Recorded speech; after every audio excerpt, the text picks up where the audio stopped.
아가서 8장 이 내용을 통해서 보면은 이제 우리 예수님께서 우리를 향해서 어찌 그리 아름다운가 하는 내용을 완전한 그런 사랑에 대한 내용이 소개가 되어졌고, 그리고 이러한 하나님의 완전하신 그런 사랑, 이 내용이 이제는 지금까지 흐릿하게 알고 있었다만 이런 사랑이 엄청난 그런 사랑이다라는 사실을 깨닫고, 이제 나는 간대 없이 오직 주님께만 속하는, 그래서 전적으로 나는 주님께 속한 자다 하는 그런 내 정체성, 동시에 하나님께서 이토록 사랑해 주셨다, 예수님께서 이토록 사랑해 주셨다 하는 그 사랑을 받은 존재라는 이 정체성, 이 내용이 그렇게 중요해요. 그러면 이제 비로소 지금까지 신랑 되신 예수님께서 이렇게 청혼을 했다면, 아닙니다. 이제는 내가 적극적으로 주님께 함께 가자고 청혼하겠습니다. 그래서 예수 그리스도와 함께 향기를 드러내며 꽃을 피고 열매를 맺는 그런 예수님과의 진정한 연합된, 회복된 그런 사랑에서의 그런 풍성한 나눔, 이 내용이 7장에 아름답게 지금 이렇게 노래가 되어졌다면 8장은요 아가서 전체의 결론에 해당되어집니다.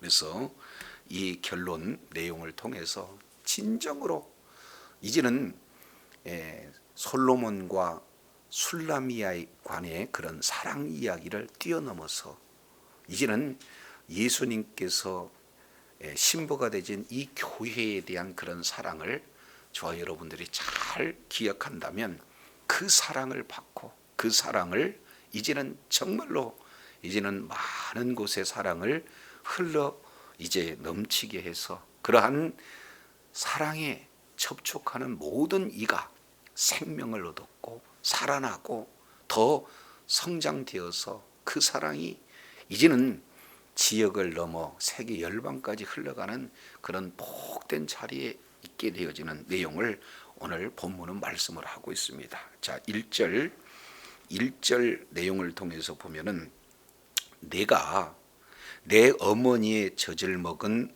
오라비와 같았더라면 내가 밖에서 너를 만날 때에 입을 맞추어도 나를 없인 여길 자가 없었을 것이라. 지금 이렇게 표현하고 있습니다. 그만큼 이 한 번 이렇게 경험했던 그 완전하신 예수님의 그 사랑, 이 내용이 이제는 나만이 있는 그런 장소에서, 우리 둘만이 있는 그런 장소에서 사랑이 아니라 공개적으로 많은 사람이 있는 밖에서라도 그런 사랑이 표현되었으면 좋겠다 하는 그러한 이 염원을, 그런 소망을 지금 담고 있어요. 그래서 내 어머니의 젖을 먹는 오라비 같았으면 좋겠다 하는 그 내용은 그때 당시의 풍속, 그때 당시의 문화를 반영하는 그런 어떤 내용이 되어지죠. 왜냐하면 이제 남녀가 유별한데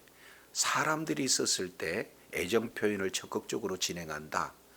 그 당시 문화는 이게 용납이 안 됐어요. 그러면 그때 당시 용납된 그런 내용은 뭐냐? 이제 오라비와 이런 누이 사이에 나이 차가 조금 많다 그러면은 공개적으로 입맞춤도 하고 그런 오라비로서의 그런 사랑을 표출해도 많은 사람들이 참 이 남매 간의 사랑이 아름답다라고 인정해주는 그런 문화 속이에요. 그러니 사랑하는 이 솔로몬이 나의 오라비였다면 이러한 그 사랑을 공개적인 장소에서도 적극적으로 이제 이렇게 표현할 수 있는 그런 은혜에 있으면 좋겠다 하는, 사실은 신랑을 자랑하는 그런 표현이 되어지는 겁니다. 그래서 이제는 오라비 그러면은 피가 섞인 그런 어떤 존재이기 때문에 사실은 변함도 없고 또 친근하기 때문에 거리감도 없고, 그리고 그의 그 사랑이 변질되지 않는 그런 모습을 나는 자랑하고 싶은데 공개적으로 많은 사람이 있는 밖에서 자랑하고 싶다 하는 그 내용들을 지금 이렇게 표현을 하고 있는 거예요. 좋으면요 이렇게 자랑하게 많은 사람들이 있는 데서도 자랑하고 싶은 그런 내용인 거죠. 그래서 저도 여러분도 신랑 되신 예수님을 우리가 있는 자리 어느 곳에서도 자랑하는 그런 복된 은혜가 있기를 원합니다. 그래서 학생은 공부할 때도 예수님께서 나에게 이런 지혜를 주셨노라고, 직장에서도 생업터전에서도 내가 만난 예수님은 이런 분이라고 공개적으로 자랑하는 그런 복된 자리에 있는 것을 우리 주님이 얼마나 기뻐하시는지 몰라요. 자, 그런데 이러한 외적으로 드러난, 공개적으로 드러난 그런 표현된 사랑도 중요하지만 내면적인 사랑, 바로 이 부분들을 2절에 잘 표현을 하고 있습니다. 내가 너를 이끌어 내 어머니 집에 들이고 내게서 교훈을 받았으리라. 나는 향기로운 술 곧 석류즙으로 내게 마시게 하겠고, 지금 이 말씀을 하고 있는 것을 보게 되어져요. 그러면 여기서 장소는 어디냐? 내 어머니 집. 내 어머니 집은 계속 반복해서 말씀을 하고 있지만 그곳에서 내가 출생한 그곳이에요. 생명이 잉태된 그곳이에요. 그리고 잉태되었을 뿐만 아니라 이제 자신의 존재가 시작되어지고 자신에게 모든 교훈을 주었던 그 내밀한 장소, 내면적인 그런 장소에서 이제 주님과의 깊은 그런 사랑이 이루어졌으면 좋겠다. 그래서 나는 향기로운 술 곧 석류즙으로 내게 뭐 했어요? 마시었겠고, 이제 완전한 그런 사랑의 해소, 갈급, 사랑에 대한 갈급함이 없는 그 사랑 갈급에서 갈증에서 완전히 해소되어지는 이런 내용을 2절에 이렇게 표현을 하고 있습니다. 자, 그런데 3절 보세요. 그래서 결과적으로는 너는 왼손으로 내 머리를, 그리고 뭐예요? 오른손으로 나를 안았으리라 하는 이 내용이에요. 그래서 이제 하나님께 안겼을 때, 예수 그리스도께서 이제 안아주셨을 때 주어지는 참 평안, 그런 참 안식, 이 내용을 3절에서 이제 부부가 하나가 되어지는, 한 몸이 되어지는 참 평안과 안식, 이 부분들을 아주 은밀한 생명이 잉태되어지는, 자신이 존재가 출별되진 그 장소에서 그 사랑이 이렇게 이루어지는 내용을 이렇게 말씀을 하고 있어요. 그래서 내면적인 사랑, 그리고 그 사랑이 외적으로 드러나는 사랑, 그 사랑은 완전히 갈급함이 없는 온전한 해갈되어지는 그런 사랑, 이 내용을 1절, 2절, 3절 이 내용을 통해서 지금 말씀을 하고 있어요. 근데 여기서 이제 이걸 자세히 살펴보면요,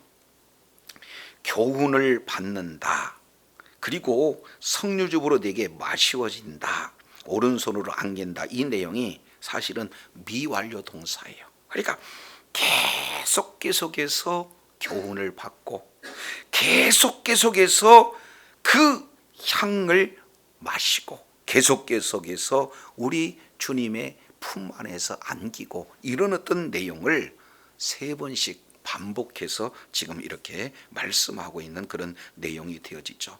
자, 그럼으로써 4절, 이제 진실로 예루살렘 여인들에게 부탁하는 내용이, 자, 내가 나의 사랑하는 자가 원하기 전에는 흔들며 뭐하지 말라?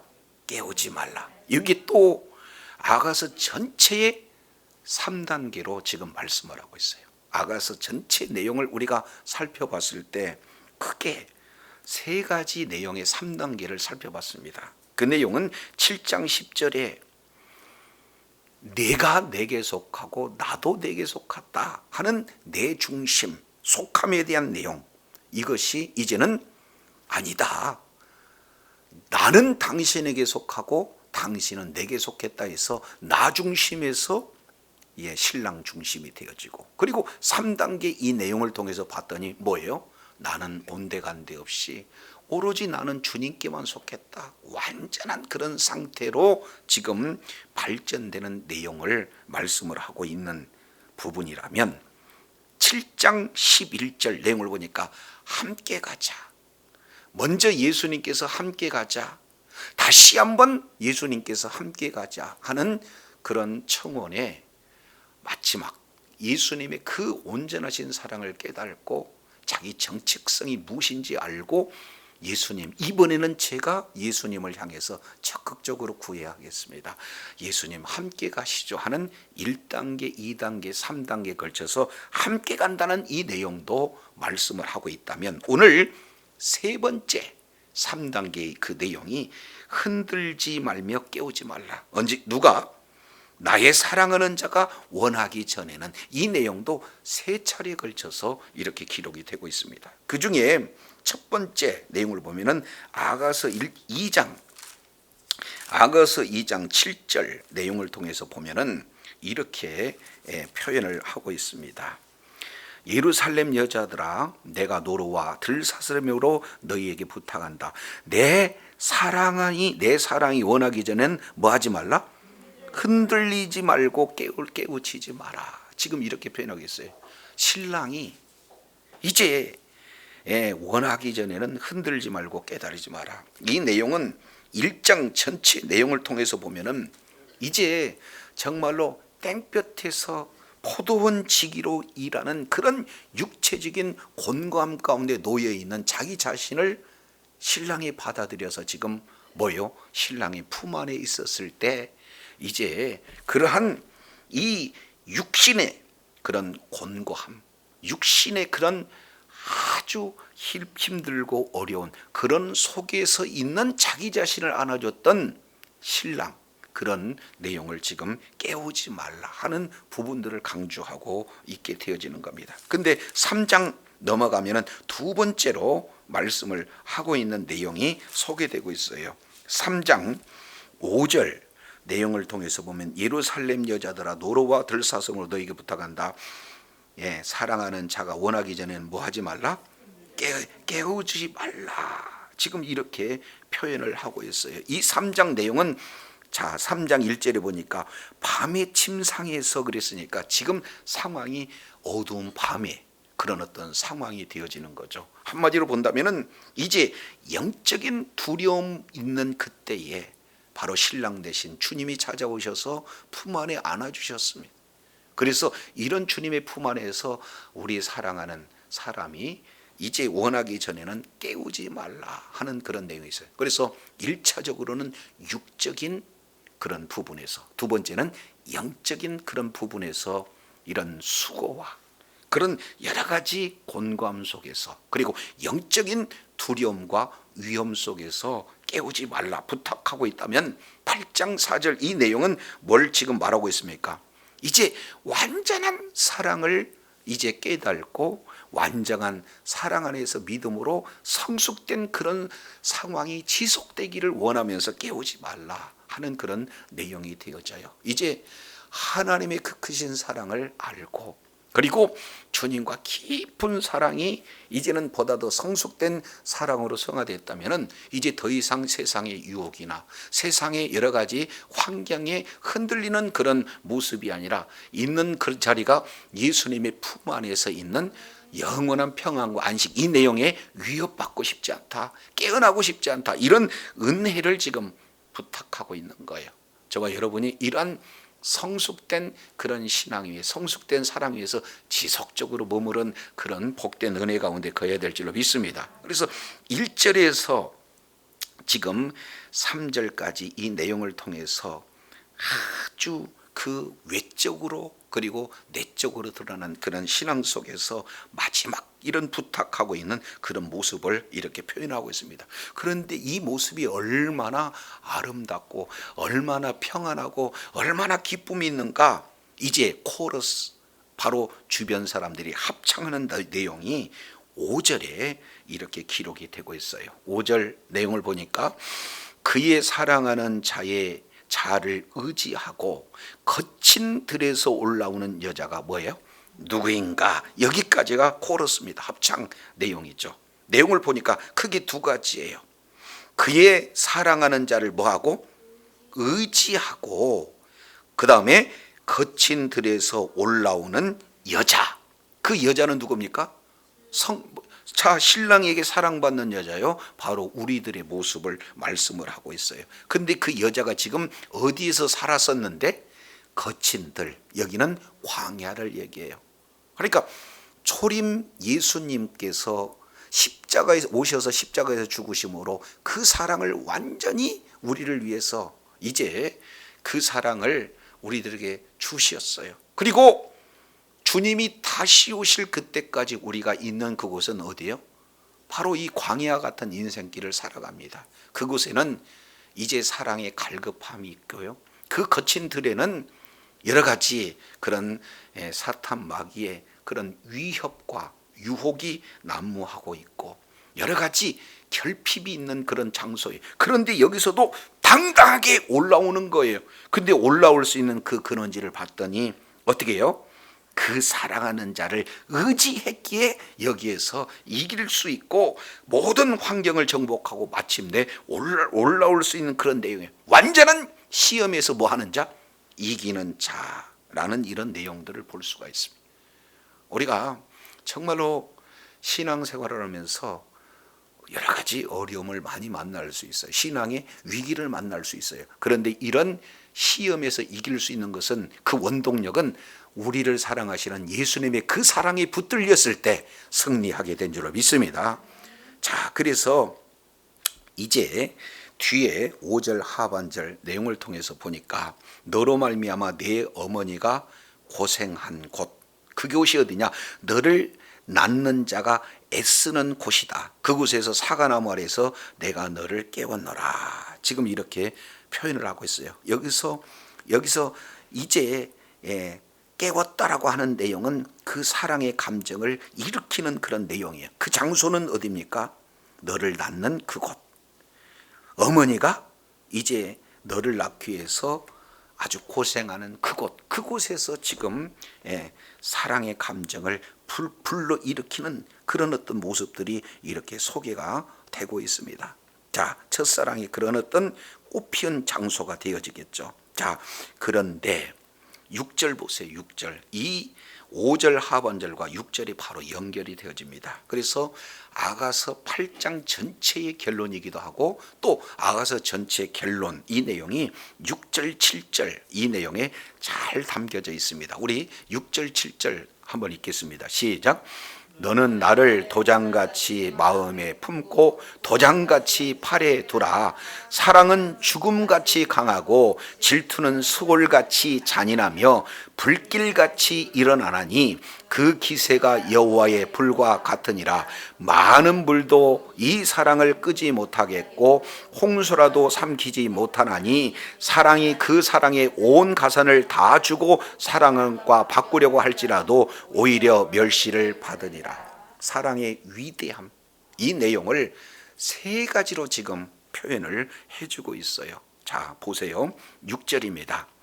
너는 나를 도장 같은 마음으로 품어라. 그러니까 나를 품 때 어떤 내용으로 품으라는 거예요? 도장 같은 마음으로 품어라. 이 마음은 생명의 좌소입니다. 이 마음은요, 모든 신앙의 좌소가 되어지는 거예요. 가장 그런 기초가 되어지는 것이 그게 마음이다 그래요. 근데 그 마음에다가 나를 품어라. 너는 나를 품어라. 마치 도장을 품는 것 같이. 여기서 도장은 인감 도장을 지금 말하고 있는 거예요. 근데 이 신랑은 사실은 누가 되어지는 겁니까? 솔로몬 왕이잖아요. 그러니까 솔로몬 왕에게 생명과 같은 내용이 뭐냐? 사실은 인감도장인데 그걸 부르는 왕이기 때문에 옥새가 되겠죠. 그러니까 옥새가 얼마나 소중합니까? 그런 옥새가 소중하는 것처럼 잘못 찍으면 그대로 연결이 되잖아요. 그런 것처럼 나를 마음에다가 이렇게 품어라 하는 그런 내용이 되어집니다. 그러니까 한마디로 본다면 솔로몬의 마음 가운데는 누구만 있는 거예요? 술람이 나만 생각하게 해달라. 나만 마음으로 품어달라 하는 그런 내용이에요. 자, 두 번째, 도장이 또 나와요. 도장 내용을 보니까 도장같이 또 뭐에다 두라는 거예요? 팔에다 둬라.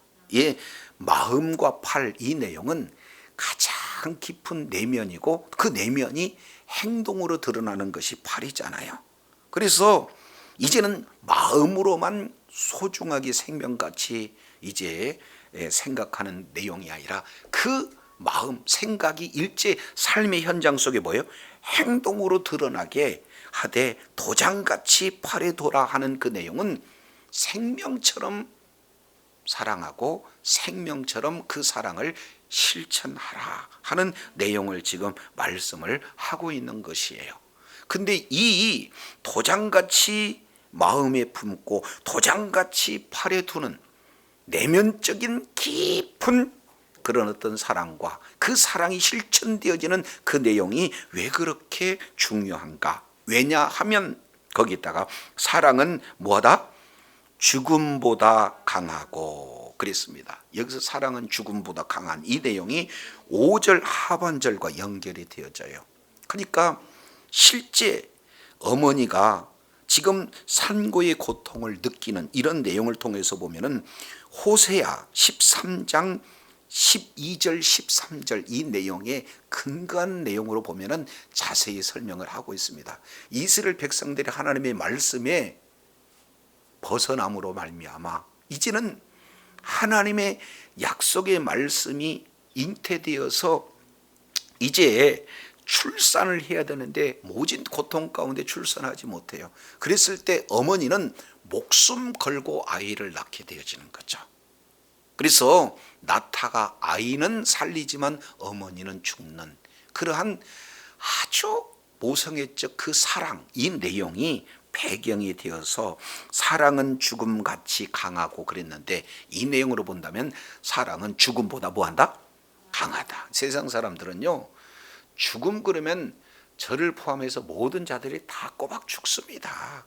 그잖아요. 그런데요, 사랑은 그렇지 않아요. 죽음을 이긴다 그 말이에요. 이 세상에 어떤 것도 다 죽음 앞에 무릎을 꿇고 죽음이 모든 것들을 다 이기는 것 같으나 실제 사랑은 그 죽음을 뭐예요? 이겨낸다라는 이런 사실을 우리가 살펴볼 수 있게 되어집니다. 그래서 요한일서 4장 18절 내용을 보면 사랑 안에 두려움이 없나니 온전한 사랑이 두려움을 내어 쫓나니 두려움에는 형벌이 있음이라. 두려운 자는 사랑 안에서 온전함을 이루지 못하느니라. 이렇게 표현을 하고 있어요. 그렇기 때문에 사랑은요, 죽음도 이기게 되어지는 것을 볼 수가 있어요. 그러니까 여자는 약해요. 그러나 어머니는 강합니다. 그래서 자녀를 지키기 위한 이 어머니의 그 모성애적 사랑은요, 자기 자신은 희생한다 할지라도 자녀들은 살리겠다 하는 그런 사랑은요, 죽음의 문턱 앞에서도 죽음을 두려워하지 않고 그 자녀를 사랑해서 죽는 그런 어떤 내용인 거도. 근데 이 모습이 사실은 누구를 말하고 있습니까?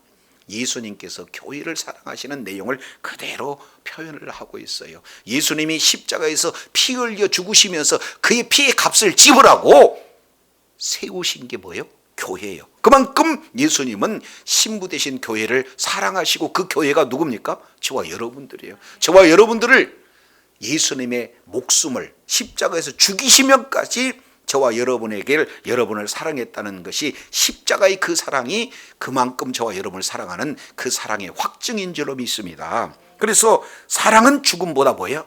강하다라는 사실을 말씀하고 있어요. 마치 어미가 죽어가면서 아이를 이제 해서 아이를 출산해서 아이는 살리고 자기 자신을 죽이는데 기꺼이 자기 자신을 희생하는 것 같은 그 내용이 바로 예수님의 십자가의 그 사랑을 그대로 표현하는 내용이 되겠죠.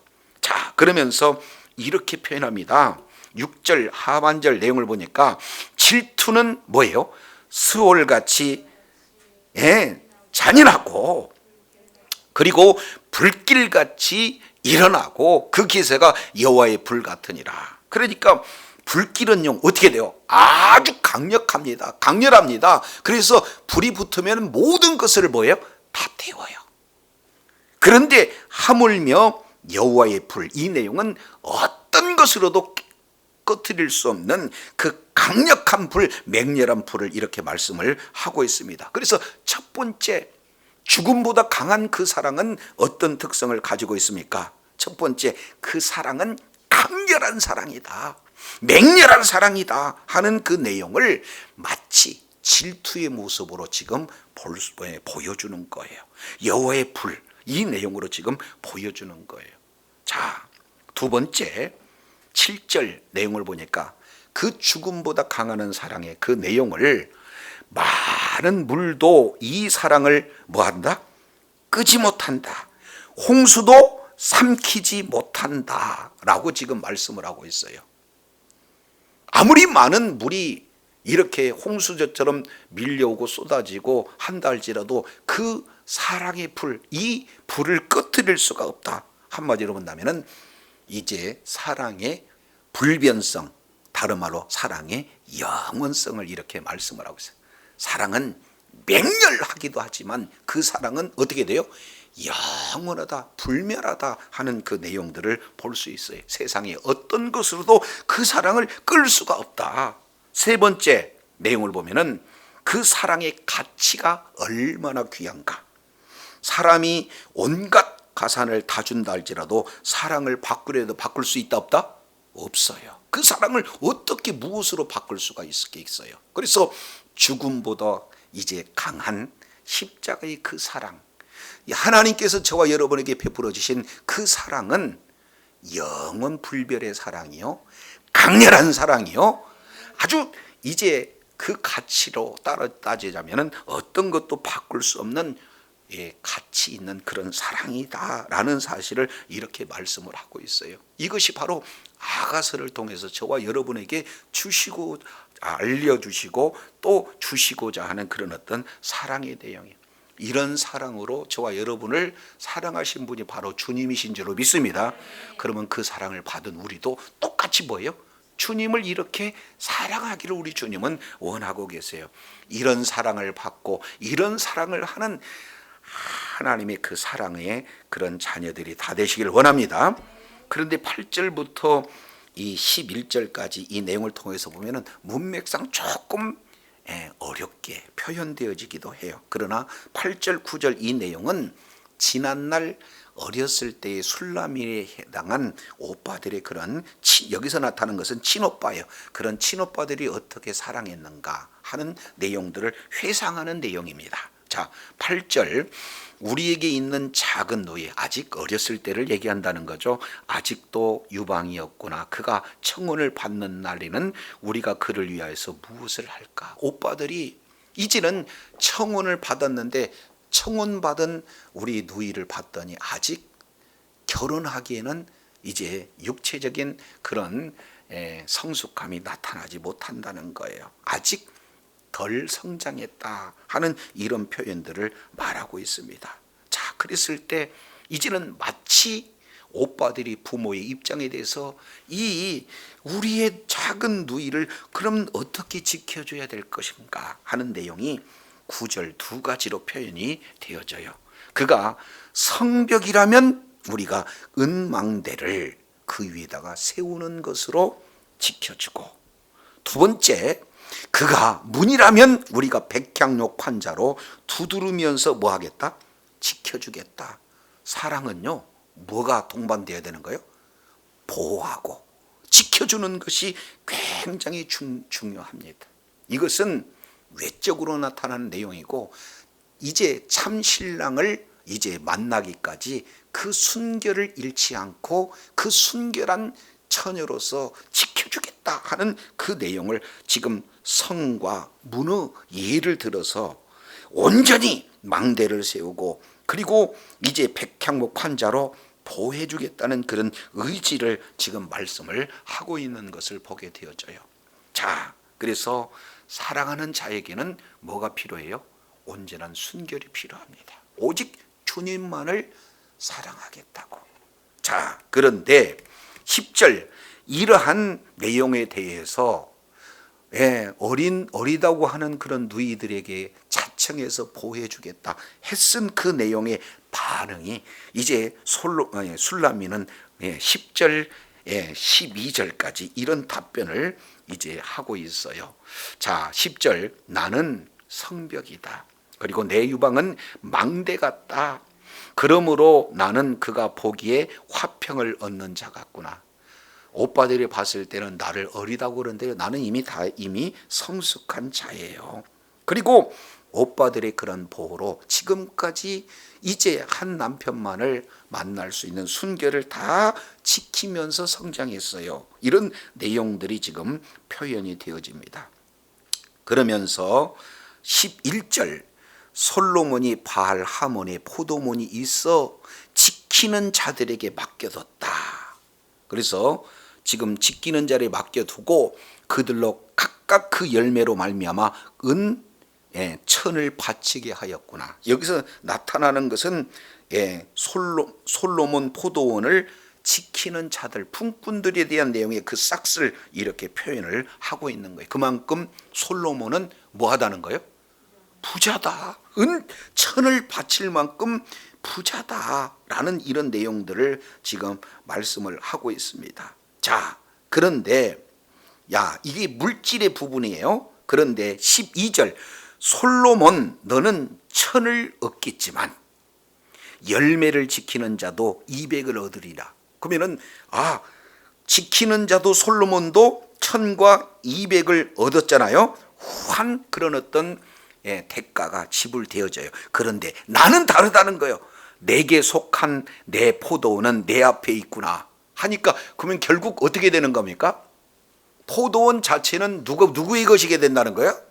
솔로몬의 것이 곧 내 것이다. 신랑의 것이 곧 누구 거다? 내 것이다.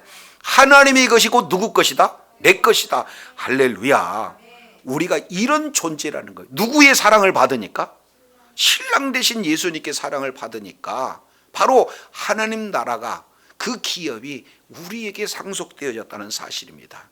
그래서 이 세상에서는 이 세상의 법을 가지고 각자 자기 건물이 있고 각자 자기의 땅이 있고 각자 자기의 기업들이 이렇게 진행이 되어 있고, 비록 우리가 그들의 기업에서 지금 일하는 그런 어떤 환경이 된다 할지라도 그것을 볼 거 없어요. 그게 다 누구 거라는 거예요? 성경은 우리 것이다. 이런 자부심을 가지고 이러한 하나님의 놀라운 사랑을 이렇게 가지고 날마다 승리하며 살아가야 될 줄로 믿습니다. 이 땅에서는 이제 내 것이 아닌 것처럼 다른 사람의 소유권이 되어 있지만, 우리 주님이 다시 오실 때 하나님 나라의 기업은 전부 다 우리의 것이다 라고, 이제는 나는 소작인처럼 세금 받는 그런 수준이 아니라 그 자체의 소유자가 되어진다라는 사실을 지금 이렇게 말씀을 하고 있는 거예요. 그러니까 예수님의 사랑을 받은 자는 예수님이 전부를 다 뭐 하는 겁니까? 누리는 자요, 소유한 자요. 예수님의 능력이 저와 여러분에게 임한 줄로 믿습니다. 예수님의 지혜가 내 지혜예요. 예수님의 그 사랑받는 그 사랑이 우리에게 이제 임함으로 모든 소유가 우리 앞에 있다라는 사실을 이렇게 말씀을 하고 있는 것을 보게 돼요. 자, 그렇다면 이제 모든 것이 나에게 주어졌다. 이 내용은 창세기 1장 28절, 땅에 충만하고 땅을 정복하고 땅을 다스리는 왕 같은 제사장으로 모든 것을 통치할 수 있는 온전한 회복을 누리는 그런 어떤 회복되어서 누리는 그런 자는 그러면 어떻게 해야 된다는 걸까? 13절. 자, 내용을 보니까 너 동산에 거주하는 자야. 다시 읽습니다. 너 어디에 거주하는 자야? 그러면 동산에 거주한 자는 지금 누가 되어지는 거예요? 누가 되어지는 겁니까? 동산에 거주한 자는 누가 되어지는 겁니까? 에덴 동산에 거주하는 아담과 하와. 근데 그 아담은 예수님의 표상이고 그 속에서는 뭐예요? 하와인 우리를 지금 얘기하고 있는 거예요. 성도들을 지금 말하고 있는 거예요. 자, 그런데 너 동산에 거주한 자야. 예수님의 사랑을 받고 예수님의 사랑 안에 거하는 성도들, 너희들은 동무들이, 너희 친구들이 내 소리에 귀 기울이니 내가 듣게 듣게 하려무라. 그러면 여기서 동무들이라고 하는 이 내용은 누구냐? 아직까지도 신랑이신 예수님을 알지 못하는 자예요. 바로 본다면은 로마서 11장 11절 이하 내용을 보면은 이제 참 감람나무와 뭐예요? 이제 이스라엘을 이렇게 표현해요. 돌 감람나무. 그러죠? 그러니까 이스라엘 백성들은 그 참되신 그 하나님의 사랑을 오해했어요. 그래서 십자가의 그 크신 사랑을 거부했다 그 말이죠. 아직까지도 메시아를 이제 기다리고 있는 그들의 모습이죠. 그런데 그들이 이제는 어떻게 되는 겁니까? 예수 그리스도를 믿는 믿음을 가진 그런 자들, 이방인들이 부욕의 됨을 통해서 그들이 시기가 나서 다시 주님 앞으로 돌아와서 그 사랑을 얻는 그런 내용이라면 어떻게 됩니까? 우리 입술을 통해서 그들에게 이제 듣게 해야 된다. 한마디로 본다면은 이제 예루살렘과 온 유대와 사마리아 땅 끝까지 이르러 복음을 증거하라, 증인된 삶을 살아라는 것이 13절이에요. 예수님의 사랑을 받아 예수님의 전부를 가진 자는 아직도 예수님을 기다리는 그런 자들에게 복음을 증거해서 그들에게 귀에 들리게 하는 증인의 삶을 사는 그런 자가 13절 내용이 되어져요. 그런 정말로 하나님의 사랑을 받고 예수 그리스도의 증인된 사람에게 마지막 사실은 아가서의 결론이자 성경 전체의 그 결론이 14절입니다. 다 같이 읽습니다. 시작. 내 사랑하는 자야, 너는 빨리 달리라. 향기로운 산 위에 있는 노루와 같고 어린 사슴과도 같아야라. 아멘. 나의 사랑하는 자야, 너는 뭐예요? 빨리 달리라. 이제 복음을 증거하는 그 열정. 그래서 땅끝까지 복음이 증거가 되어지면은 누가 오시는 거예요? 예수님께서 오시는 거예요. 그 사랑하신 예수님이 오시는 거예요. 그렇기 때문에 여기서 빨리 달리라 하는 이 내용은 요한계시록 22장 지금 20절에 있는 그런 내용을 말씀하고 있어요. 이제 요한계시록 22장 20절 이것들을 증거하신 이가 이르시되 내가 진실로 속히 오리라. 아멘. 에르쿠 퀴리의 예수, 내가 진실로 오리라. 여기서 진실로라고 하는 이 내용은 확실히 온다. 그리고 속히 온다는 것은 긴박하게 온다. 그리고 오리라 하는 내용은 지금 현재형을 지금 말씀을 하고 있어요. 그러니까 우리 주님이 확실하게 반드시 오시되 지금 오고 계신다 하는 그런 내용이에요. 이제 보고 싶은 그 사랑, 바로 예수님 속히 와주세요. 이것이 진짜 예수님의 사랑을 받고 예수님의 전부를 이 땅에서 누리면서 아직도 예수님을 알지 못한 자들에게 예수님의 증인된 삶마디의 마지막 신앙 고백이 뭐예요? 아멘 에르크 퀴리 예수. 다른 말로 본다면요, 아람어로 본다면 마라나타. 이 신앙을 지금 말씀을 하고 있는 것을 보게 되어집니다. 그래서 저와 여러분이 남녀간의 그런 사랑 이야기 속에서 진정한 예수님께서 신부 되신 교회를 사랑하는 그런 이야기, 하나님께서 그 백성을 살아가는 그런 이야기가 이 아가서 전체의 절절 그 사랑 이야기로 흘러넘치는 내용들을 보게 되어져요. 그래서 그 사랑으로 정말 받은 우리가 그 사랑 가운데 가면은 하나님의 모든 것, 예수 그리스도의 모든 것이 우리 것이 되어서 어떻게 하면은 이러한 주님의 사랑을 증거해서 많은 영혼을 살리고 어떻게든지 주의 나라가 확장되는 일인가, 이거에 모두 다 초점을 갖고 있는 그런 자가 되어진다는 내용을 아가서를 통해서 살펴보게 됩니다. 진정으로 지식으로만 아닌 이 심령으로만 아닌 전인격적으로, 그리고 이제 영적인 측면에서 예수 그리스도의 그 사랑을 바로 깨닫고, 그리고 그 사랑을 온전히 충만하게 받은 자로서 그 사랑 가운데 거하면서 그 사랑을 모든 이들에게 흘러넘쳐서 정말로 주님이 기쁨이 되어지고 주님께서 잘했다 칭찬하시는 그런 아름다운 신부 모습으로 성장, 성숙되어질 뿐만 아니라 우리 주님과 영원히 동행하시고 예수님의 전부를 다 받아 누리는 축복의 통로요, 능력의 통로가 되어 하나님 앞에 영광 돌리시기를 예수 이름으로 축원합니다. 기도하겠습니다.